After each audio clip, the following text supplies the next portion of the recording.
Hey, July is over, which means it's time to talk July reading. While I'm not back to, the height of my capabilities with reading, I'm definitely back into at least a little bit of a swing and feeling a lot better about that. So I'm going to break down those books. Of course, as usual, some of them I have already talked about. Also, apologies if I look slightly out of it. For some reason, I slept very poorly last night, and I have no clue why. I don't know if it was hot, I don't know. But I had to open a new pair of contacts this morning, even though the ones I have are still pretty new, just because my eyes wouldn't focus. So I think we're a little better now. At least everything's in focus, but I have spent at least an hour, closer to 2 hours, just trying to wake up and feel a part of the world in any way. But now that I am feeling a part of the world, let's talk these books. I read some really great books this month, and I also read a couple of the worst books I've read so far this month, unfortunately. But they all present really interesting opportunities for discussion and conversation, so let's jump in. I started the month with Mr. Malcolm's List, which if you watch my video about the movie and kind of talking about how I felt the adaptation process worked for that movie, what I thought worked in the movie in comparison to the book, what I thought the movie still struggled with, based on the source material, you will know that I didn't particularly like the book. I think the book was in this weird kind of realm where I didn't know mentally how to categorize it. It was a little bit more Austen parody, I think, than full romance. And I think I went in as a reader expecting a little bit more of a traditional historical romance in terms of structure and drivers, although with a more comedic tone, for sure. I was expecting that, a little bit more irreverence. And I did appreciate the irreverence to a certain point, but I felt like the structure of the book was so all over the place that I couldn't even enjoy being in on a joke in terms of the tone. It was a kind of mishmash of historical romance and Austen kind of narratives, as I had said before, but it never really settled into anything. And it felt, in terms of the plot, like we were kind of throwing tropes at the wall like spaghetti to see what stuck, and nothing really did, because none of the tropes really felt tied to things, and the emotional interior lives of these characters were never explored.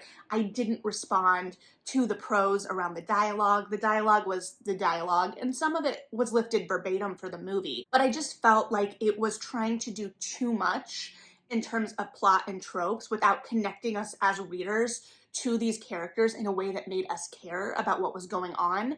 And that is why I felt like it leaned a little bit more into parody, because it was kind of playing more overarching and broadly. But I don't think it really read as parody either in terms of the book reading experience. And part of that, again, may have been the expectations I went in with as a reader. I think the movie did a much better job at the parody aspect in the world it built around our protagonists and how it fleshed Julia out in particular. But my blasphemous statement, I will repeat, in that if you are interested in the movie and want to see the movie, which I definitely encourage, I would argue that you do not need any familiarity with the book.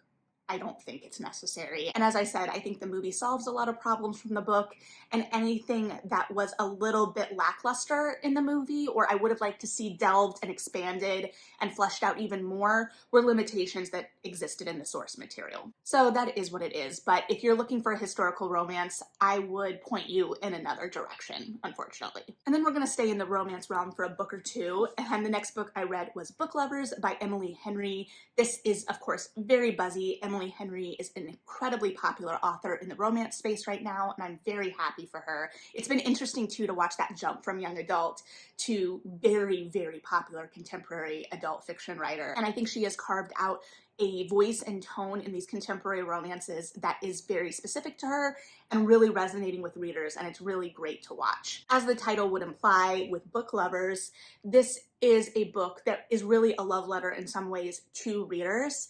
And that is always kind of a dicey proposition for me as a reader. It's either gonna read really, really well, I'm gonna feel seen, it's gonna feel like in-jokes and comforting, or it's going to feel pandering, and it's going to feel like that atmosphere and the idea of being a lover of books is masking other things that aren't developed as well. Here, I feel like it really succeeded. I feel like the emphasis on books and reading and the whole culture and community around it was utilized to really forward the plot. And I also think it kind of played against tropes in really interesting ways, called those out. It was referential without, for me personally, it feeling too meta.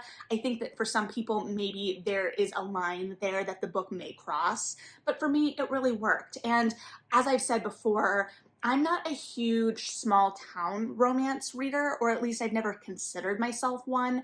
I think a lot more of the contemporary romances right now are leaning into that.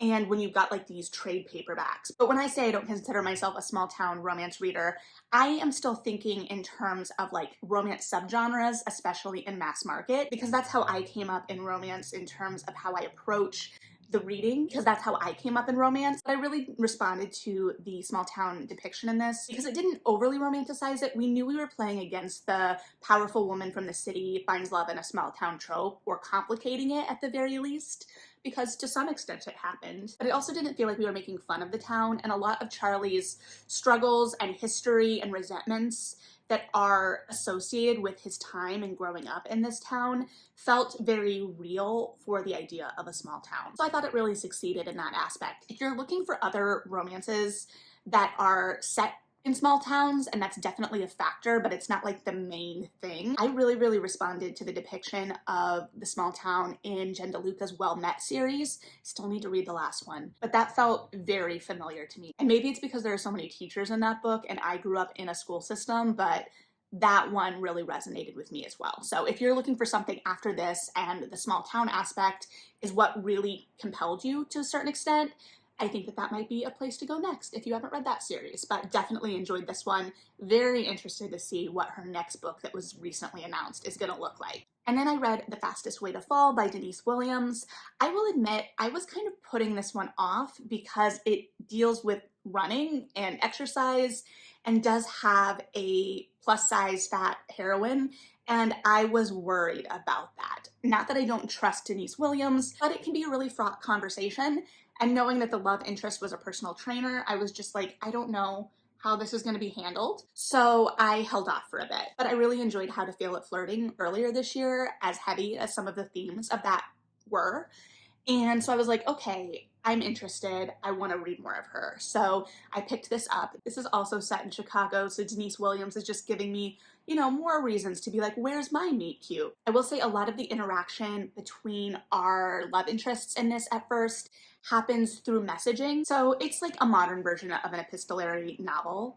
For some reason, that is very hard for me to say, but nevertheless, I will say it's kind of fun to see that epistolary instinct played out in a non-Cyrano aspect, because I feel like a lot of modern, especially books that play with that theme and that trope, at least that I've read, fall into kind of like Cyrano retellings in some way, and this one doesn't. So I found that very interesting. I definitely think part of that was, establishing falling for someone for their personality before their physicality.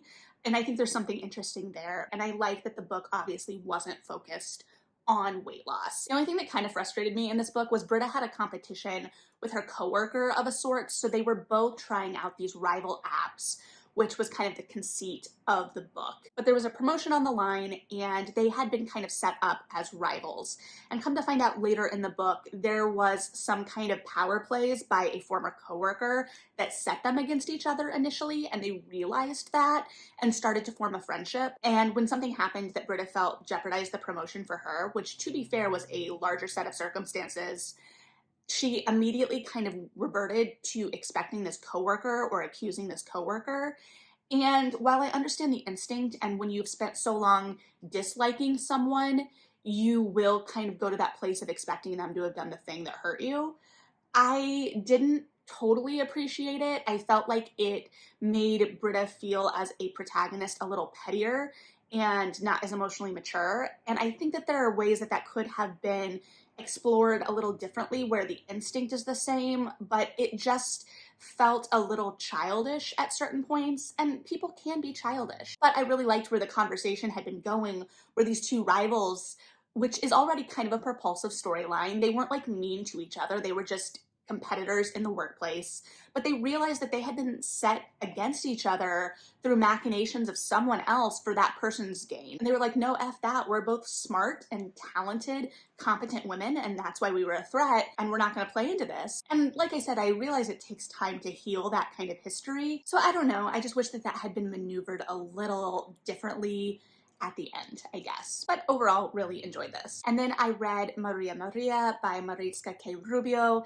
This is a collection of short stories and one of the best impulse purchases I have made in recent history, I would argue. Granted, I don't know how many impulse purchases I've read in recent history, but you know what? We're not going to undermine the success of this impulse purchase. So like I just said, this is a collection of short stories, but they live in that real but weird realm that I love so much in short stories. And the voice has a little bit of charge to it, combined with a little bit of humor. So there's a darkness there, but it never feels like it's taking itself too seriously at the same time, which is interesting because it often is exploring really serious things. But there's just a little bit of darkness and a little bit of tongue-in-cheek there that I just really responded to. I think that the first story in the collection was an excellent opener. It set the tone so well, and it let me know as a reader kind of what we were in for, what these stories were going to be doing, and it was inventive and playful. Because as a teacher talking to her class, I got the sense as a reader at like a community college, but as the title of the story is Brujeria for Beginners, it's not your typical kind of class. And just the way that we see the conversation rolling, and we're only getting the conversation from the teacher's side, but it was just really fun and weird and a little dark, but also just kind of absurd, and it worked really, really well for me. So I really enjoyed this collection. I'm really glad I picked it up on Indie Bookstore Day because it looked like it could be a little dark and weird, because it was indeed. So also good job to whoever designed this cover, because it definitely set the stage for me, piqued my interest, and paid off in the execution. And then speaking of weird and a little dark, in terms of a book we have already talked about, Our Wives Under the Sea by Julia Armfield. This is a dark, slightly haunted, slightly weird story told from the perspectives of two women. Leah is a marine biologist who goes on a research mission undersea, and what was supposed to be a 6-week trip turns into 6 months, and she comes back odd and different. And her wife, Miri, whose perspective we're getting in the kind of contemporary, is dealing with these changes. And we're also getting kind of peeks into her life before and dealing with the separation, the disappearance, and the grief of that unknown. While we're also in Leah's timeline getting a sense of what was going on that submarine, even as we're not getting the full sense at first. So it's weird, it's dark, it deals with deep themes without bashing us over the head with what it's trying to say about them. And while it does have a very kind of open-ended, to some extent, ending, which I do enjoy, especially in something like this, where we've got kind of like a lyrical, fluid, kind of fuzzy feeling in the book, and not fuzzy where I don't feel like I am connected to what's going on. I definitely feel the immediacy of what's happening. Even if it's a very slow burn novel, it's definitely living in kind of the winding of the tension and not knowing if or when it's going to break. And so the exploration of stillness is part of the build of that tension, because as a reader, we want some kind of catharsis, and are we going to get it? And so I think that like building to that crescendo is a very difficult task, and then the payoff of that is even more difficult. And we got answers to some extent, but I would argue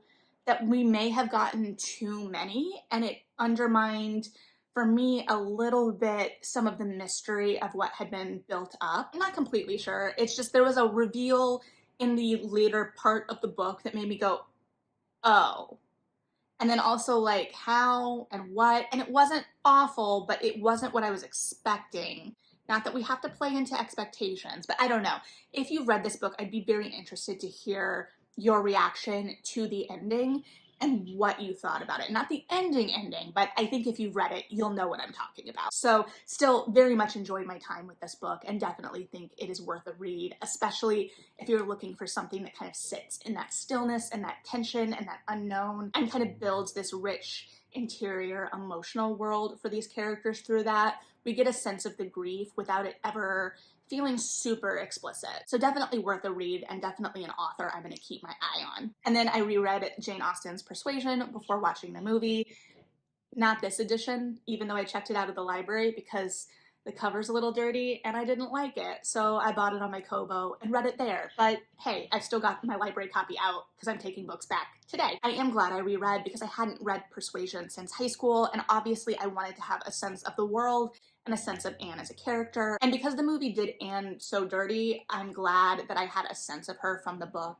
I know in my conversation around the movie, a lot of people have very strong reactions to that movie, very strong negative reactions to that movie. Some people felt like I was being too kind to the movie, which is all incredibly fair. It's not a good movie. I want to make it clear that I didn't think it was a good movie. That was just the lens I was choosing to analyze it through.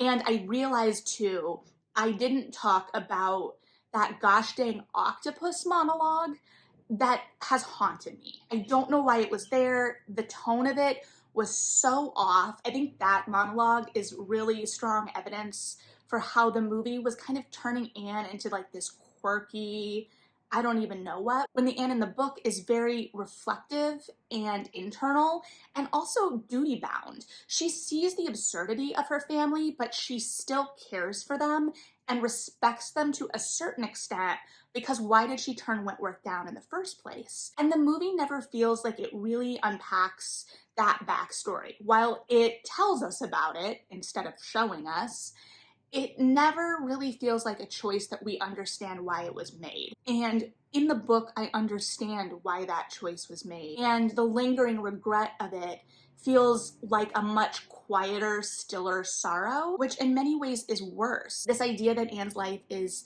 so much different than she pictured or hoped, what her life looks like, that she's kind of being shuffled from house to house in her family and being used as a caretaker and taken for granted, and how she has given up her deepest desires and wants and isn't even able really to articulate them. And that just got lost in translation.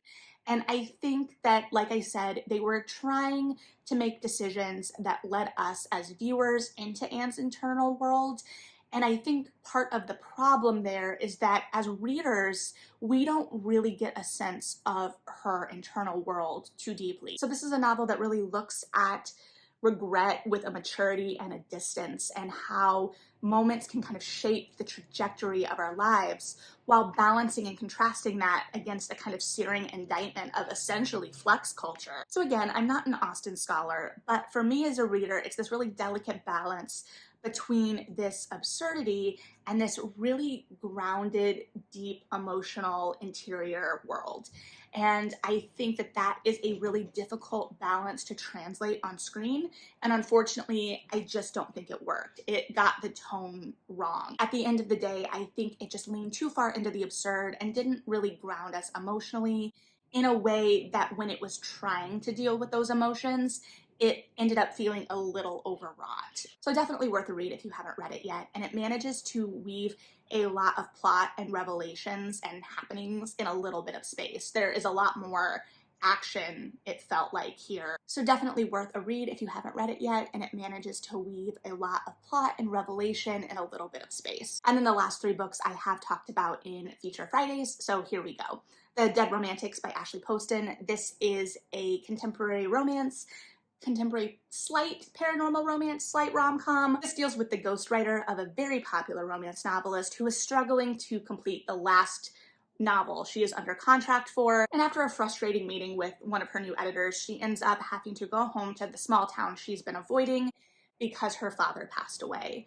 And while there, she ends up interacting with the ghost of this editor who has appeared, because also she can see ghosts. This book is a lot, and I enjoyed it, but I also don't know what I was expecting. It was a little bit small town romance, it was a little bit paranormal, but not as paranormal or supernatural as I expected. While I enjoyed it, it wasn't my favorite, and I think it was the tone. It was just a little too quirky for me without feeling as emotionally grounded. And again, I do think it was exploring grief and how we conceptualize grief, and how grief can be more of a celebration than a sadness, although the sadness is still there.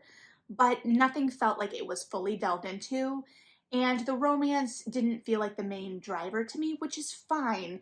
It just is a different expectation as a romance reader. I just didn't feel like our romantic leads were getting to know each other in a fully organic way, or that that relationship was deepening in an organic way. So while I enjoyed the quirkiness to a certain extent, I also think the quirkiness overshadowed some of the emotional depth to a certain extent too. And I do know a lot of readers are really responding to this, really liking it, which I love because I do really enjoy the author. So ultimately, while this wasn't the kind of grown-up mediator that I was hoping for, because the actual grown-up mediator was so atrocious, it was still a fun time. But if you're looking for something that's a little quirky, a little supernatural, has that element of literary love in it, I definitely think this is something that you would enjoy. And then I read Tomorrow and Tomorrow and Tomorrow by Gabrielle Zevin. This was a sprawling novel that takes a look at the personal and professional relationship of these two game developers, especially how the personal plays into the professional,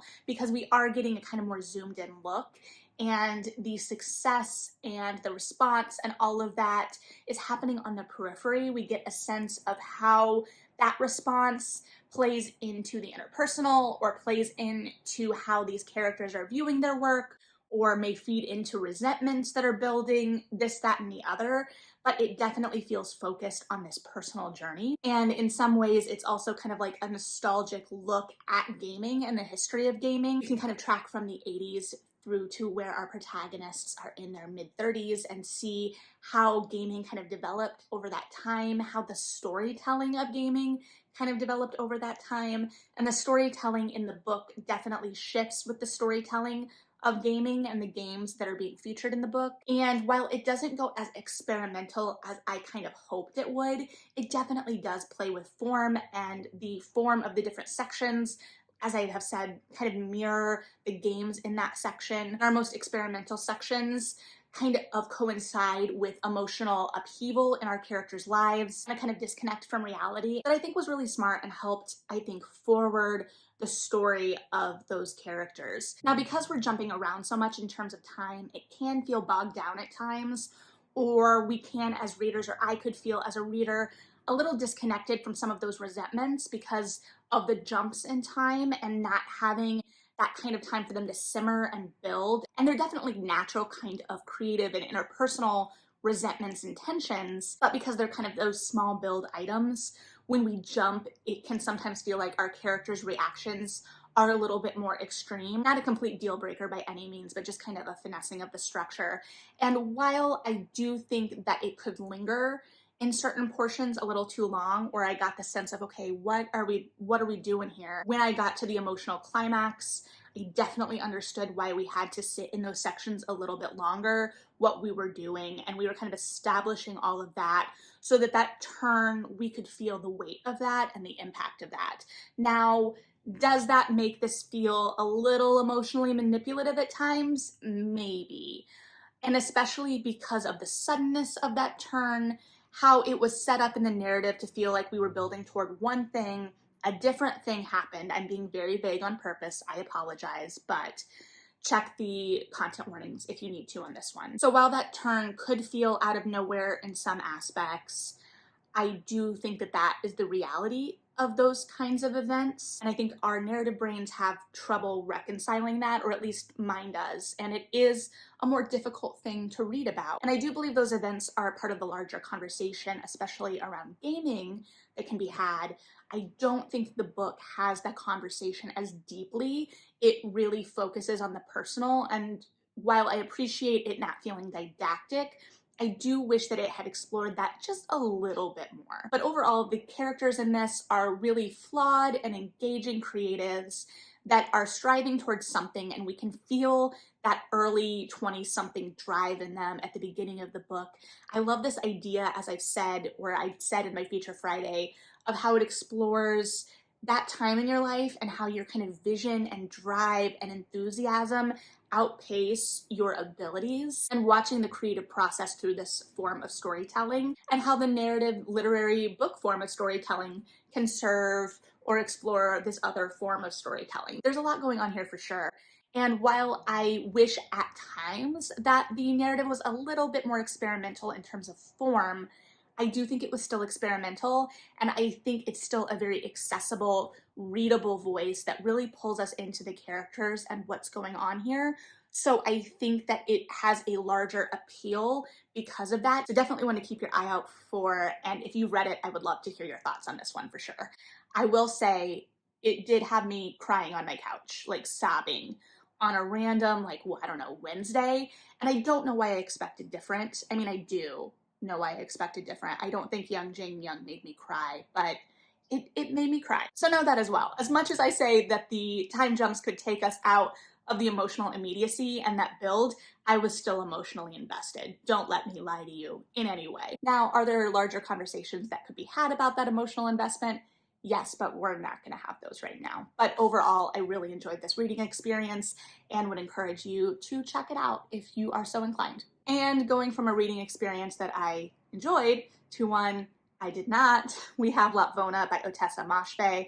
I just talked about this in my last Feature Friday. This is a medieval historical fiction of a sorts that follows the life of this village over the course of a year. I'm going to put this down because it is a very shiny dark cover and it's going to distract me, but it focuses most strongly on this son of the local shepherd, Merrick, and it has Moshfegh's kind of really signature darkness. It really revels in the grotesque, in the disgusting, in the folly of man, the hubris of man in some ways. It feels very irreverent, and it pushes everything that I have trouble with as a reader in terms of Moshfegh's work to the extreme. It's kind of that quintessential thing I talk about with using really shocking, disturbing imagery to shock and disquiet the reader, but it not feeling connected to anything. And here we have awful thing after awful thing after awful thing. And I've been thinking about it a little bit more too, because I have had trouble with that in Moshfegh's work that is contemporary. And here we're in a historical. And I talked about in my Feature Friday that the setting just didn't feel fully fleshed out. It felt kind of like a parody, which was maybe the point, but because it was so kind of removed from reality already in a way, it took away any of the kind of groundedness I find in her contemporary work or her contemporary set work that is able to kind of balance out that darkness. And something like My Year of Rest and Relaxation, I've described it before as kind of feeling like we're looking at a warped picture of ourselves after a night out where we can see every pore. We have mascara running down our face. Everything is just slightly off and warped and wrong, but it's still kind of a reflection of who we are. And here it feels like it loses a lot of that. It drives so far into the warped, into the gross, into the disturbing, and it doesn't feel like it's really using that to explore anything further. I think it's interested in exploring the futility of life in some ways, the kind of seasons of corruption, this idea that sometimes there's not a larger point and people are just awful. And I get all of that, but it does it in such an extreme way, and it puts the reader through so many of these awful situations while having a slight dark humor tone. There's never a real punchline, but the way of the writing is focusing and leaning so much into the absurd. There is a dark comedy aspect to it, and some of these circumstances aren't funny. Check your content warnings, please, because most all of them are there. And it also, when I talk about kind of the grotesque and the shock value, to go back to that idea, I personally, as a reader, feel like Moshfegh has a habit of attributing morality to physicality and physical appearance in a way that I find harmful and reductive. And here we can argue that everyone's awful, but it feels like we really focus on Merrick, one of our main characters' physical limitations and his disabilities, and the way we see other characters react to this and to him, and the way we see his own character kind of built out, and the way he is described, the voice and tone of everything. It feels like we are drawing lines between the physical and kind of any sense of character in a way that plays into rather than complicates our kind of impetus to assign morality to beauty. And I just had trouble with that aspect. And going back to my notes to myself in my reviews of some of her other work, that has been kind of a common thread I've noticed. And I just don't respond to that. I don't appreciate that like that. However we want to say that, that sounds intelligent, you know. So This was unfortunately my least favorite book of the year so far, and while I had high expectations for this because I wanted Moshfay to work for me, I wanted to get it. I know that she's very popular. I have friends that really respond to her work, and the blurb of the book felt like that this was going to be a little bit more active, a little bit darker, a little bit more occult in a way that I thought could be really interesting from her voice. And instead, it was a book that really kind of spanned the seasons of a year and focused on the futility of life, and nothing substantial plot-wise really happened. So, I mean, that's a definite angle. There's definitely a thought there. Unfortunately, it just didn't work for me. And I think that this may cement that I just don't like Moshfay. I don't know if I will pick her up again. I'm not sure. But I wanted to like it. I wanted to be in on the conversation. I thought that the medieval setting would really work for me, and it didn't. It didn't. So we'll see if I give any more shots, but I've read a lot of her work, and I think I might just have to accept that it's not for me. So yeah, that was my month of reading. Not too shabby for sure. It feels like I'm getting back into a little bit of a swing of things of sorts. Thanks for hanging out and listening to my thoughts. If you've read any of these, I would be really interested to hear your thoughts as well. Thanks for hanging out. Read something good, and yeah,